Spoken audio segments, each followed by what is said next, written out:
সকালের অয়েলটা গেছে পুরো ছাপ ছাপ ছাপ ছাপ হয়ে আছে পুরো। আমার বাইকের অবস্থা। টাইম হচ্ছে এখন 11:23 আর এই হচ্ছে দুর্গাপুরের কিছু হাল। হ্যালো বন্ধুরা, আমি অনুভব, তোমাদের সকলকে আমি ইউটিউব চ্যানেলে স্বাগত জানাই। তো কদিন ধরে আমার এই বাইকটা যেটা আছে SP125 সেটার কিছু একটা আওয়াজ করছে সামনে সাসপেনশন। যখনই কোনো পট হলে যাচ্ছি, যখনই কোনো বাম্পারে যাচ্ছি বা সাডেন ব্রেক করছি, তখন একটা খট খট করে একটা আওয়াজ করছে। বুঝতে পারছিলাম না কিসের জন্য এই আওয়াজটা করছে, কিন্তু যখনই আমি ইউটিউবে দেখলাম, সার্চ করলাম যে কেন এই আওয়াজটা হচ্ছে ফ্রন্ট সাসপেনশনে, তখন ওরা বললো যে সামনে যে সাসপেনশনে যে অয়েলটা আছে, অয়েলটা অনেক সময় লিক করে গেলে, অয়েলটা পুরনো হয়ে গেলে চেঞ্জ করতে হয়। আজকে ভাবলাম যখন কলেজ যাইনি তখন এই বাইকটা রিপেয়ারই করে নিই, দেখি যে সামনে একটা সলিউশন হচ্ছে কি হচ্ছে না। এই হচ্ছে আমার বাইকের হাল। একটু আগেই ওয়াশ করলাম, দেখলাম ঘরে আছি তো আমি ওয়াশই করে দিই বাইকটা।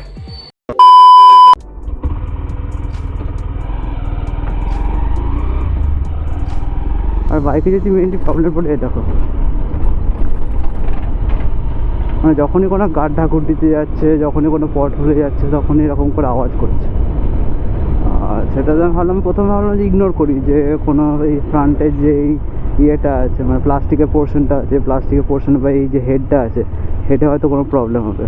তারপর দেখলাম না, হেডের কোনো প্রবলেম নয়, তা আমার মনে হচ্ছে সাসপেনশনের প্রবলেম। অনেক ইউটিউবার যারা SP125 ওন করে তাদেরকেও দেখলাম, তারা বলছে হ্যাঁ এরকম প্রবলেম হতে পারে।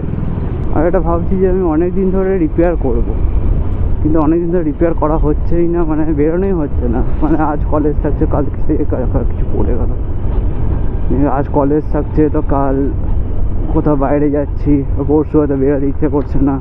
এ দেখো খট খট করে, মানে যখনই সাসপেনশনটা ডাউন হচ্ছে তখনই আওয়াজটা হচ্ছে, যখন সাসপেনশনটা কম্প্রেস হচ্ছে তখন কোনো আওয়াজ হচ্ছে না। কী করবে আন্টি? যখন সাসপেনশনটা কম্প্রেস হচ্ছে তখন কিছু আওয়াজ হচ্ছে না, কিন্তু সাসপেনশন যখন ডাউন হচ্ছে, যখন রিলিজ হচ্ছে, তখন সাসপেনশনটাতে আওয়াজ হচ্ছে। তো ভাবলাম চলো দেখিয়ে আসি, হতেও পারে যে এটার সাসপেনশনে কোনো অসুবিধা নেই, না হওয়ার কিছু নেই, কিন্তু তা আমি যতটা করতে পারছি করব। দোকান খোলা আছে, খোলা তো আছে। দাদাই গাড়িটা। আর এখানে এসছি এই দুলাল ব্রাদার্স, আর এই দাদা আমাদের আগের গাড়িটা রিপেয়ার করছে, তারপরে আমাদের গাড়িটা ধরবে। গাড়িটা ধোয়ার পরে এই যে কাপড়টা আছে, কাপড়টা দিয়ে মুছতে ভুলে গেছিলাম, দেখো ছাপ ছাপ ছাপ ছাপ হয়ে আছে। আর এটা মুছলে এখন যাবেও না, এক্ষুনি ধুয়ে আনলাম, পুরো ধুলো হয়ে গেল। ধুলো হয়ে আমার বাইক স্ট্যান্ডে দাদা ঠিক করছে, দেখুক কী অসুবিধা হচ্ছে এটাতে। আমার বাইকের অবস্থা। আর এখানে রাখা আছে মাঠ গার্ডটা, দাদা এখানে এটা খুলেছে, সকারটা এখন ইয়ে করছে। এটা সকালের অয়েলটা গেছে পুরো, দাদা বলছে পুরো সকালের অয়েল গেছে। গন্ধটা শুকলাম, বাপ রে বাপ, বাজে গন্ধ একদম।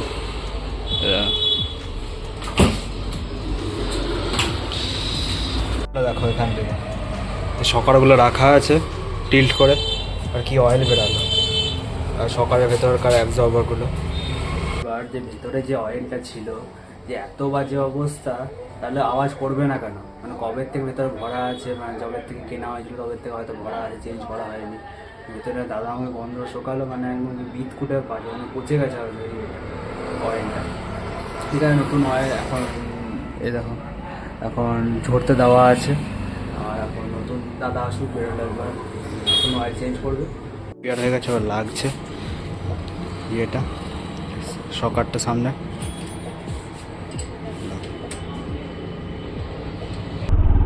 তো বাইকটা রিপেয়ার হয়ে গেল, আর সত্যি বলবো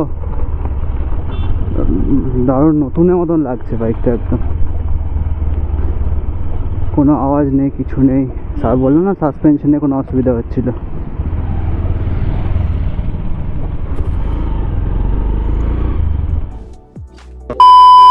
ঘড়িতে বাজছে মোটামুটি 3টে, পৌনে 3টে বাজছে, আর এই এলাম ঘরে।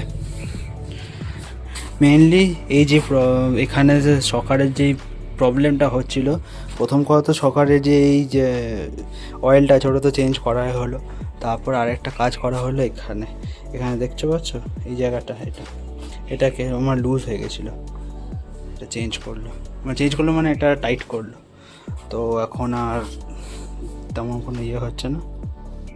এইসব কাজগুলো করালাম। আর যদি তোমাদের এই ভিডিওটা ভালো লেগে থাকে তো প্লিজ লাইক করো, শেয়ার করো এবং অবশ্যই চ্যানেলটাকে সাবস্ক্রাইব করো।